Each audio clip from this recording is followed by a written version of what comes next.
নবীজি বলেছেন রমজান মুবারকে মাস আসার সঙ্গে সঙ্গে আল্লাহ রাব্বুল আলামিন তিনি জান্নাতের সমস্ত দরজাগুলি খুলে দেন আর জাহান্নামের সব দরজাগুলি আল্লাহ রাব্বুল আলামিন বন্ধ করে দেন। সুবহানাল্লাহ। আর শয়তানকে শৃঙ্খল দিয়ে বেঁধে ফেলা হয়, শিকল দিয়ে শয়তানরে বাঁধা হয়ে যায়। এই হাদিসটা যখনই শোনাই বিভিন্ন জায়গায় লোকেরা বিভিন্ন জায়গায় প্রশ্ন করে, হুজুর কোন তো যে শয়তানরে বাঁধতে হয়, কিন্তু রমজান মাস তো লোকেরা মদ খায়, মিথ্যা কথা কয়, তাহলে শয়তান বাঁধা থাকলো কেমনে?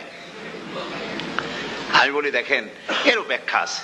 এর ব্যাখ্যা হলো এই, কোন কোন ঘড়ি আছে একবার চাবি দিলে 6 মাস চলে, আর একবার চাবি দিলে 2 বছর চলে, আবার চাবি দিলে লাইফ চলে যায়, এরকমের ঘড়িও আছে। কোন কোন মানুষের শয়তানে এমন চাবি দিছে যে চাবিতে 6 মাস চলে, কোনটায় 10 মাস চলে, কোনটায় বছর চলে। রোজার মাসেও যারা গুনাহ করে শয়তানে এমন চাবি দিছে যে রোজার মাসেও বন্ধ হচ্ছে না। এরা শয়তানের খপ্পরে পড়ে গেছে।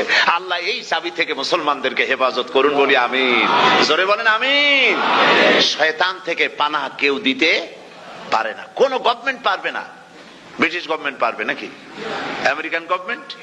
কেউ পারবে না। শয়তান থেকে পানাহ দিতে পারে কেবলমাত্র কে? ওই আল্লাহ রাব্বুল আলামিন আমাদেরকে শিখায় দিয়েছেন, শয়তানের ওয়াসওয়াসা থেকে আমার কাছে পানাহ চাও।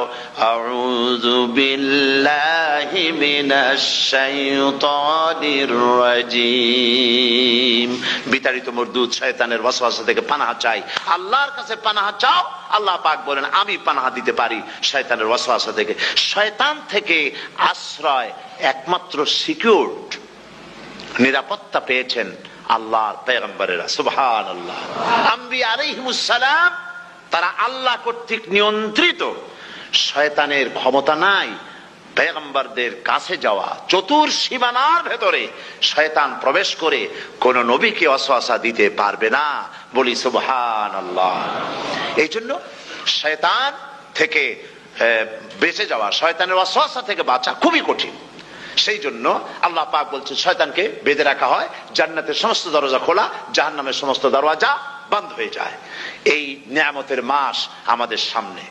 প্রত্যেকটি যখন কোন ওয়ার্কশপ হয়, তো ওয়ার্কশপের জন্য এক একটা কি বলে সিলেবাস থাকে। রমজান মুবারক একটা ওয়ার্কশপ। এই ওয়ার্কশপের মধ্যে একটা সিলেবাস আছে, সেই সিলেবাসের নাম হচ্ছে কোরআন।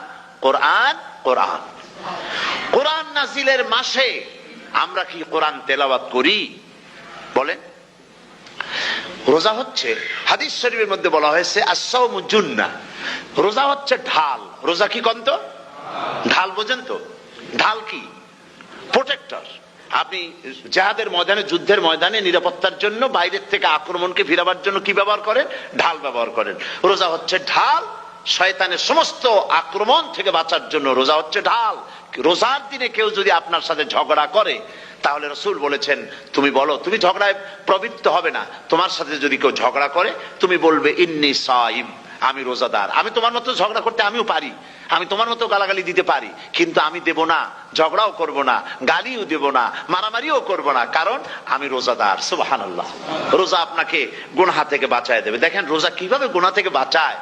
মিথ্যেবাদী, মিথ্যেবাদী সারাক্ষণ মিথ্যে কথা বলে, কিন্তু রোজার মাস আসছে। এখন মিথ্যাবাদী যারা, তাদের ঘনিষ্ঠ লোকদের কাছে শুনেছি যে তারা বলে, যদি কোনো লোক দিনের বেলা আইসা যায় আর এমন কথা, যে কথা বলতে গেলে মিথ্যা বলা ছাড়া উপায় নাই তার জন্য, সে তখন বলে ভাই তুমি তো অসময় আসছো, এখন আমি খুব ব্যস্ত, আই এম ভেরি বিজি, তুমি রাত্রে আসো। কথা বুঝতে পেরেছেন তো? রোজা হচ্ছে কি? রোজাটা কি বলে? ঢাল। কোন মেয়ে লোকের দিকে চোখ পড়লো, আহা আমি তো রোজাদার, চোখকে সাথে সাথে নিচে নামায় ফেললো। গানের আওয়াজ আসলো, আমি তো রোজাদার, সে গানটা শুনলো না। কাজী সমস্ত গুনাহ থেকে বাঁচার জন্য রোজা একটা বিরাট হাতিয়ার। সুবহানাল্লাহ।